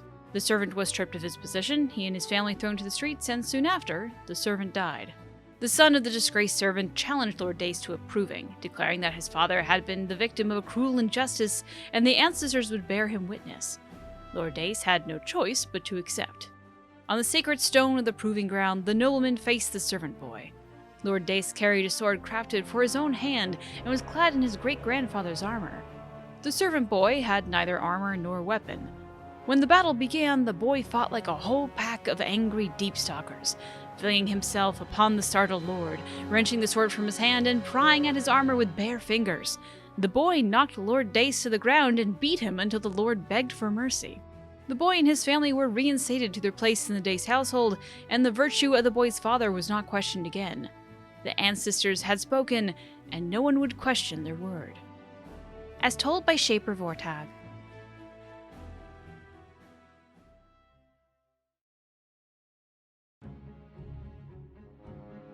Dwarven Faith. We are the children of the stone. She supports us, shelters us, offers us the most priceless gifts of the earth. The worthy return to her embrace in death, becoming ancestors. The unworthy are cast out, unable to rest, that their failings may not weaken the stone. So it has been since the earliest memories. We live by the stone, guided by the ancestors who speak with the voice of the provings and whose memories the Shaper keeps forever in Lyrium. We do not accept the empty promises of heaven as the Wild Elves do, or vie for the favor of absent gods. Instead, we follow in the footsteps of our paragons, the greatest of our ancestors, warriors, craftsmen, leaders, the greatest examples of lives spent in service to our fellow dwarves.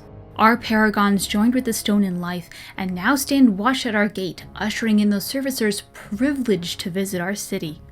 We know there is no greater honor to hope for, no better reward for an exceptional life. As told by Shapers Zabor. The Chant of Light is almost never heard in the halls of Orzammar.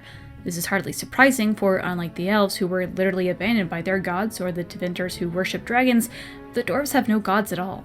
Even the concept of worship is foreign in Orzammar. Instead, the dwarves seem to venerate the stone, a name they give to the earth itself. This seems practical for people living underground, if perhaps a bit unimaginative. For guidance in spiritual matters, they turn to their ancestors. These ancestors, who are said to have returned to the stone, communicate their wishes to the living via brutal trials by combat called provings. The ancestors' collective wisdom is maintained by the Shaperet, which can apparently store records in Lyrium itself. Set above the ancestors, above even kings, are the paragons, dwarves who have achieved such greatness that they are elevated almost to godhood.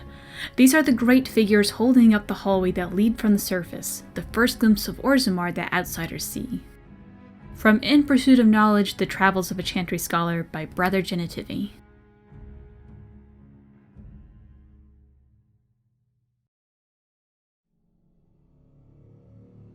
Stalata Negat. 913 Dragon. The Blight is building, though it is years from being named by the surface, but the memories know the signs. The Legion has lost Bannorn, though in truth it was lost to the living long ago. The spawn are moving freely and have numbers even the memories haven't seen. They will surge, release. We will fortify and follow. That is the way, and will always be so, until we fall and the surface wonders what has changed. From Chapter 49 of Stalata Negat, The Stone Unheld, a commentary on the Roll of Years, by Shaper Erden. 7-0 Storm. The wars continue in the depths, and the border tigers are lost.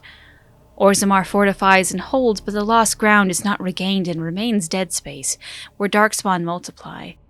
It was a surge, but the surface was not breached. There was no great archdemon behind them. No blight was declared, no rallying cry was given. The wardens slumbered.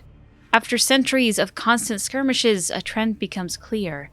The first line of defense, unacknowledged for centuries, weakens. From Chapter 40 of Stalata Negat, The Stone Unheld, a commentary on the Roll of Years, by Shaper Erden. 512 Exalted. The service declares the fourth blight, a number that means nothing to the stone. In the depths, the events are inverted, our blight spanning their interim years. 7 generations of shifting lines and darkness. Our ancestors are the reason the surface kingdoms don't know a darkspawn by sight, why even their eldest have never heard an accounting firsthand.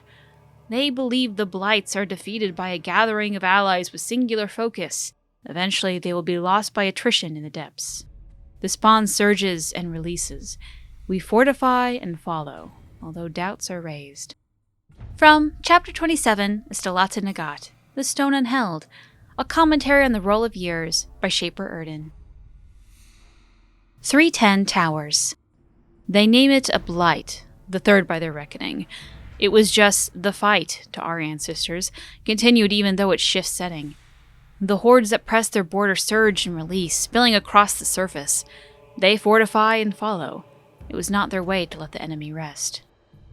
325 Towers. The surface kingdoms declare victory.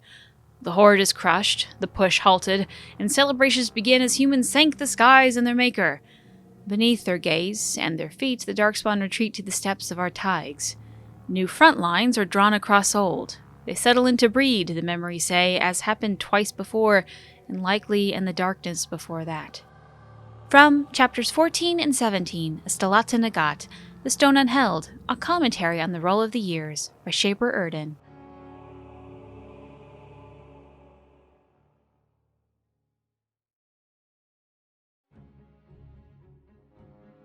Orzammar History, Chapter 1 and 2. Chapter 1. The memories tell us that our kingdom once reached far beneath the mountains, and that the tides were almost beyond counting. Kal Sharok was the capital then, home to all the noble houses, and Orzammar was simply the home of the miner and smith castes. It was with the Dwarven Imperium that things changed. Paragon Garal moved the seat of power to Orzammar to more closely oversee the trade that began with the surface. It seemed that our people was entering a new age of prosperity. The memories hold no explanation for the coming of the Darkspawn, only questions. At first, they were rumors, noises in the deep roads, a lost traveler here and there. The warrior caste sent men to patrol the road and thought the matter settled. We did not know that while we searched for them, they were engaged in a search of their own. Sleeping deep in the stone itself was the archdemon. They found him and awakened him, and the blight began. The Darkspawn poured out of the deep road like smoke then, and the warrior caste struggled to hold them back. Countless tides were lost in that first blight. But, as ever, in the worst moments of our need, a paragon arose. Paragon Adugan led the defenses of Orzammar, and the Dark Horde was beaten back. The cost of victory, however, was great. Much the deep roads were sealed to hold back the Darkspawn, cutting off tides and even whole cities forever. Orzammar as a Kingdom, as told by Shaper Zabor. Chapter 2. We were losing the war against the Darkspawn, slowly. A few men at a time, but losing all the same. The warrior caste was dwindling with each generation as more able-bodied men perished in their prime without fathering sons. With each generation, more of the deep roads had to be sealed, more tides lost forever. The kings of Orzammar watched and wondered how long it would be until nothing remained of our people but the memories. And then Paragon Caledon arose from the smith caste with a new weapon, golems. Giant soldiers of living stone and metal, each one was an army. But with Paragon's golems, we began to retake the lands we had lost. For a while, there was hope that victory, final victory, was coming. But at the height of the war, Paragon Caledon disappeared, and with him the means to make golems. Several forays were made into the deep roads to search for the Paragon, but nothing was ever found. Over time, the golems we had were damaged beyond repair, and we began our slide, once again, towards extinction. Orzammar as a Kingdom, as told by Shaper Zabor.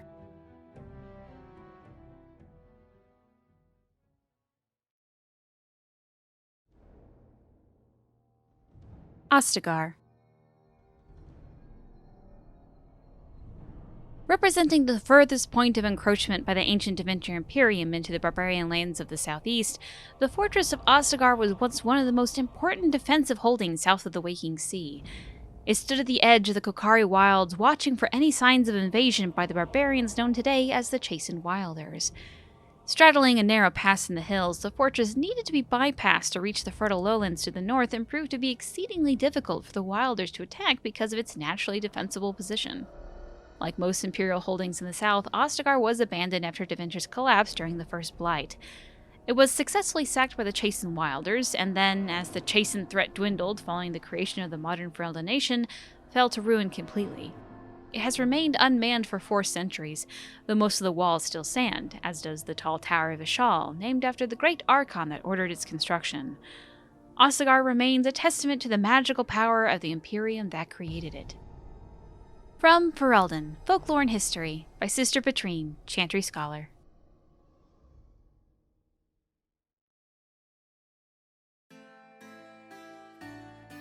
Vallaslin, the occupied north. In the 30th year of the Steel Age, the first Canary ships were sighted off the coast of Vallaslin in the far north, marking the beginning of a new age of warfare. History calls this the First Canary War, but it was mostly a one-sided bloodbath, with the Canary advancing far into the mainland. Canary warriors in glittering steel armor carved through armies with ease.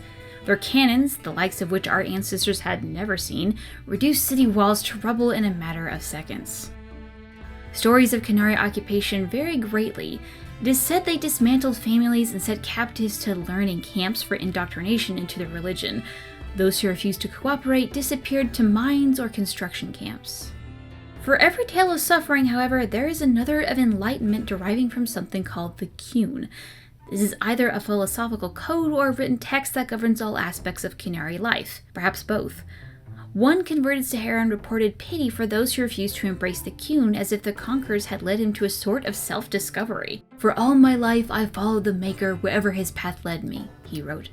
"But in the Qun I have found the means to travel my own path." It has been said that the most complete way to wipe out a people is not with blades, but with books. Thankfully, a world that has repelled 4 blights would not easily bow to a foreign aggressor, and so the Exalted Marches began. The greatest advantage of the Chantry-led forces was the Circle of Magi. For all their technology, the Qunari appeared to harbor great hatred for magic. Faced with cannons, the Chantry responded with lightning and balls of fire. The Qunari armies lacked the sheer numbers of humanity. So many were slain at Marnis Pel on both sides that the Vale is said to be permanently sundered, the ruins still plagued by restless corpses. But each year, the Chantry pushed further and further into the Qunari lines, although local converts to the Qun proved difficult to return to Andraste's teachings. By the end of the Storm Age, the Qunari were truly pushed back. Ravane was the only human land that retained the Qunari religion after being freed, and its rulers attempted to barter a peace. Most human lands signed the Lomarin Accords, excepting the Tevinter Imperium. It is a shaky peace that has lasted to this day. From The Exalted Marches, an examination of Chantry warfare by Sister Petrine, Chantry scholar.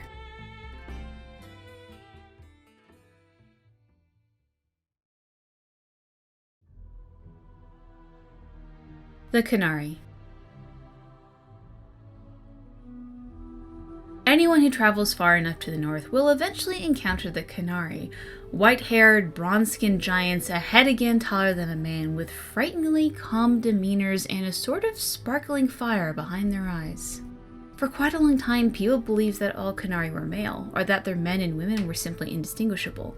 It was not until the Blessed Age that diplomats from Ravane were allowed, however briefly, to visit Parvalin, and there they discovered that Qunari females do exist in abundance and are quite easily recognized. The Ravani say that the Qunari have a certain kindness to them, or at least a conspicuous lack of cruelty, although I did not observe the creatures closely enough to evaluate their character.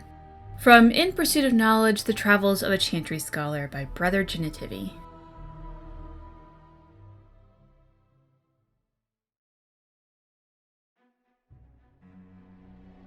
Redcliffe. King Calenhad Theirin once famously declared, "The fate of Redcliffe is the fate of all Ferelden." Certainly, the castle is the first and last defense for the sole land route into Ferelden, and the country has never fallen to any force that did not first capture Redcliffe. The castle, which despite being 3 times captured is popularly described as unassailable, also guards one of the largest and most prosperous towns in Ferelden. Redcliffe Village is well suited near the mountain pass to Orzammar and the Orlesian border, and so serves as the center of foreign trade. For these reasons, Redcliffe is accounted in Arling despite the smallness of the domain. The inhabitants of Redcliffe Village are primarily fishermen or merchants who ship Dwarven goods through the pass from Orlais to Denerim. When the entire village smells of smoked fish on certain late autumn mornings, the merchants and their finery do their utmost to pretend otherwise. From In Pursuit of Knowledge, The Travels of a Chantry Scholar by Brother Genitivi.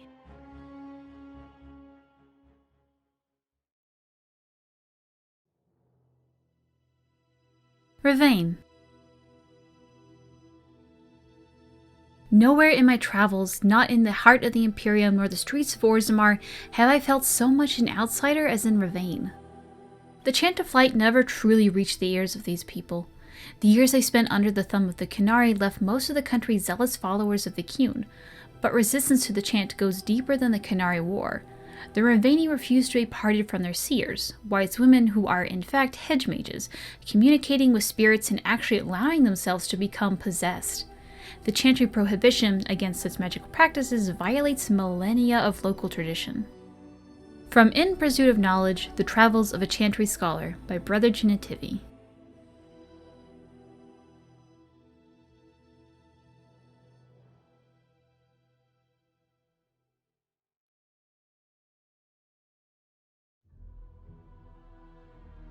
The Tevinter Imperium. The Imperium is little more than a dilapidated old slattern crouching in the far north of Thedas, drunkenly cursing at passerbys to recall her faded beauty. One can see that Minrathous was once the center of the world. The vestiges of her power and artistry yet stand, but they are buried in the layers of filth that the Imperium's decadence has accumulated over the ages. The Magocracy live in elegant stone towers, literally elevated above the stench of the slaves and peasants below. The outskirts of Minrathous are awash in a sea of refugees turned destitute by the never-ending war between the Imperium and the Qunari. And yet the Imperium survives. Whether with sword or magic, Tevinter remains a force to be reckoned with. Minrathous has been besieged by men, by Qunari, by Andraste herself, and never fallen. From In Pursuit of Knowledge, The Travels of a Chantry Scholar by Brother Genitivi.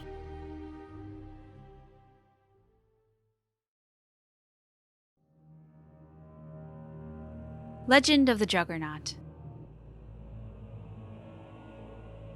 The arm of the Imperium is long.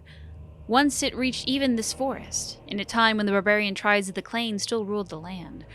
The Tevinter Magisters fought to take it from them, inch by inch if need be, using terrible magic. The Magister Harach brought an army to this forest, led by Alaric, his friend and general. For Alaric, Harach fashioned a suit of the finest armor, infused it with lyrium and his own blood magic, and named it Juggernaut, after the unstoppable giant golems guarding the gates of Minrathous. Thus armed did Alaric win many victories against the Clane. When defeat came, it came from within. Alaric's own lieutenants rose up against him, jealous of the favor he had curried with the Magisters and eager to take the Juggernaut armor from him. Alaric was slain, and as each successor gained the armor, the other lieutenants turned against him instead. The Tevinter outpost fell to vicious infighting. In a fury, Magister Harach voyaged to the outpost and slew the last 3 lieutenants. The Clane, however, were already approaching the outpost in force. The barbarian chieftain of the Clane desired the fabled armor himself, and even with all his power, Harach could not hope to stand against them all. Instead, Harach used the last of his own life force to cast a spell of blood magic that bound demons to the bodies of 3 dead lieutenants, as well as Harach's own lifeless corpse. These bound revenants hid the pieces of the Juggernaut armor, and although the barbarians sacked the outpost, the chieftain found neither the armor nor the revenants. The Juggernaut armor's legend lives on, and more than one brave soul has ventured into the depths of the Brecilian Forest in search, never to return. From Ferelden, Folklore and History, by Sister Bertrine, Chantry Scholar.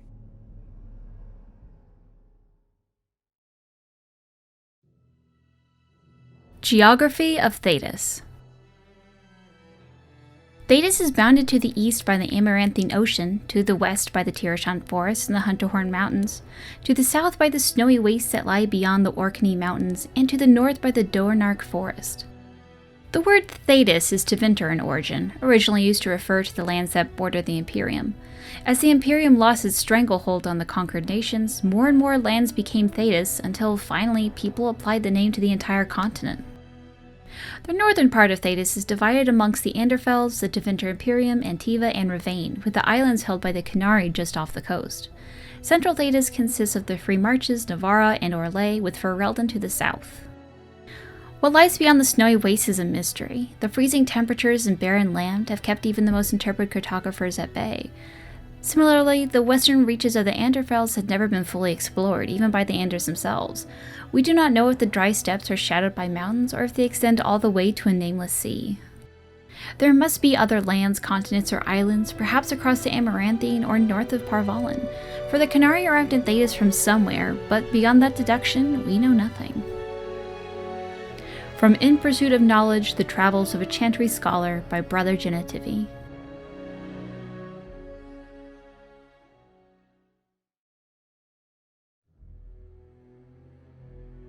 Venedal, the Tree of the People. Most of the old ways are gone. Each generation forgets a little more of the old tongue, a little more of the traditions, and the few things we keep become simple habits, the meaning long since faded. So it is with the Venedal, the Tree of the People. Every alienage has one, I'm told. Or they used to. When I was a little girl, my mother told me the tree was a symbol of Arlathan, but not even she knew more. Keeping the Venedal is just a habit now.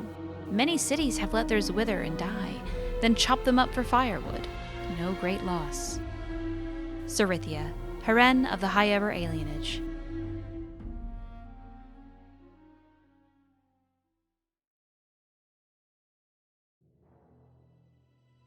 The Grey Wardens. The First Blight had already raged for 90 years. The world was in chaos. A god had risen twisted and corrupted. The remaining gods of Tevinter were silent, withdrawn. What writing we have recovered from those times is filled with despair, for everyone believed, from the greatest archons to the lowliest slaves, that the world was coming to an end. At Weishaupt Fortress in the desolate Anderfels, a meeting transpired. Soldiers of the Imperium, seasoned veterans who had known nothing their entire lifetimes except hopeless war, came together. When they left Weishaupt, they had renounced their oaths to the Imperium. They were soldiers no longer. They were the Grey Wardens. The Wardens began an aggressive campaign against the Blight, striking back against the Darkspawn, reclaiming lands given up for lost. The Blight was far from over, but their victories brought notice, and soon they received aid from every nation in Thedas. They grew in number as well as reputation. Finally, in the year 992 of the Tevinter Imperium, upon the Silent Plains, they met the Archdemon Dumat in battle. A third of all the armies of northern Thedas were lost to the fighting, but Dumat fell and the Darkspawn fled back underground. Even that was not the end. The Imperium once revered 7 gods: Dumat, Zazakel, Toth, Andoral, Razakel, Lusakon, and Urthemiel. 4 have risen as archdemons. The Grey Wardens have kept watch through the ages, well aware that peace is fleeting and that their war continues until the last of the dragon gods is gone. From Ferelden Folklore and History by Sister Betrine, Chantry Scholar.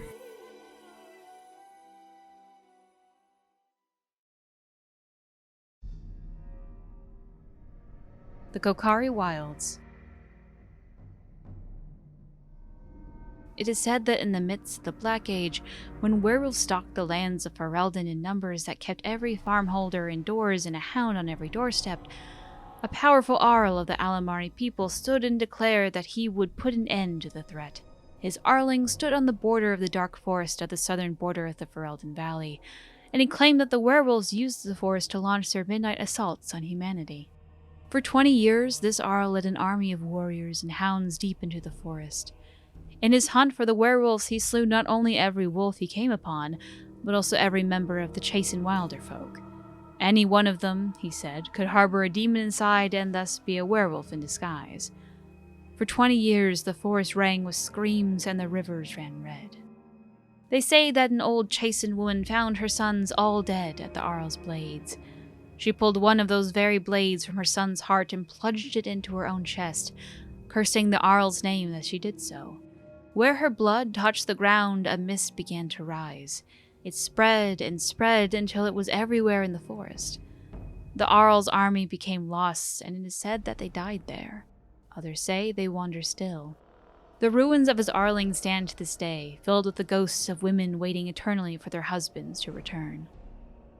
The forest of the legend is, of course, the Kokari Wilds. There are as many legends about the Great Southern Forest as there are shadows, or so the saying goes. The Chasind wilder folk have made their home there since mankind first came to these lands, and the wildlands spread as far into the south as anyone has ventured. Beyond the mists are vast tracts of snow, white-capped mountains, and entire fields of ice. It is a land too cold for mankind to survive, yet the Chasind eke out an existence even there, and they tell of horrors beyond the wild that the lowland folk could not begin to comprehend. To most, Ferelden simply end with the Kokari Wilds. There is nothing beyond. The Wilds is a land of great trees, wet marshes, and dangerous monsters. What more need be said? From Land of the Wilders by Mother Eilis, Chantry Scholar, 918 Dragon.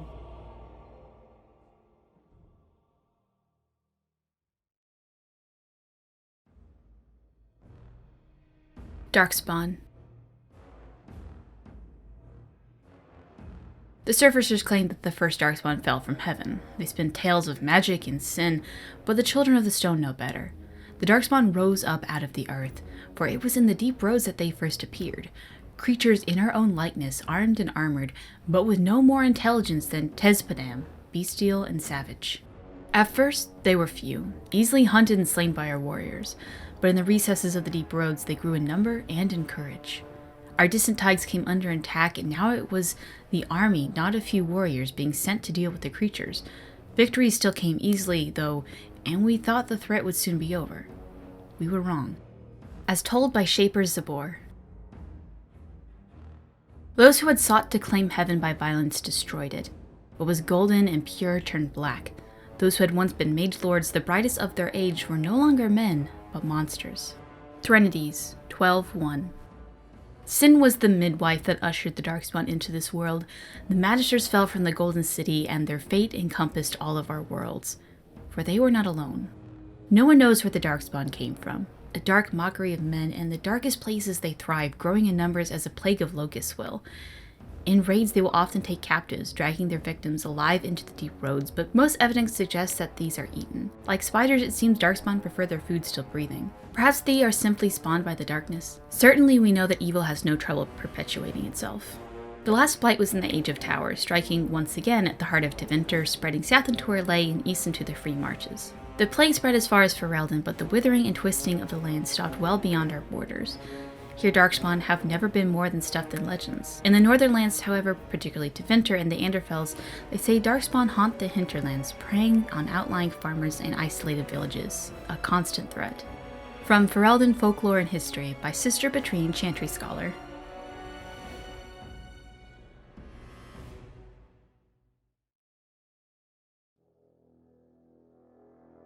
The Blights. My dear Annika, I would not worry about the assembly. Let the nobles sit together and argue over whose house owns the grandest tie. It keeps them from panicking, which they would surely do otherwise, and prevents them from making a greater nuisance of themselves. War is the business of warriors. I would say that the enemy's strategy seems to be changing, but they never appeared to have a strategy before beyond destroying everything in their path. For weeks, their numbers appeared to be dwindling. There was talk that perhaps we were getting close to wiping them out. We could not have been more wrong, for today we came upon the body of their main force. I cannot give words to it, Annika. I have never before seen so much death in one place. There were darkspawn beyond counting, and at the heart of the throng a great beast as tall as the palace of Orzammar, with breath of fire. A paragon of darkspawn, perhaps, for they seemed to pay it deference. They were leaving, marching towards the mine shaft which lead to the surface. But I knew when I beheld them that once they have devoured what lies above us, they will be back. From the Letters of Paragon Adukin,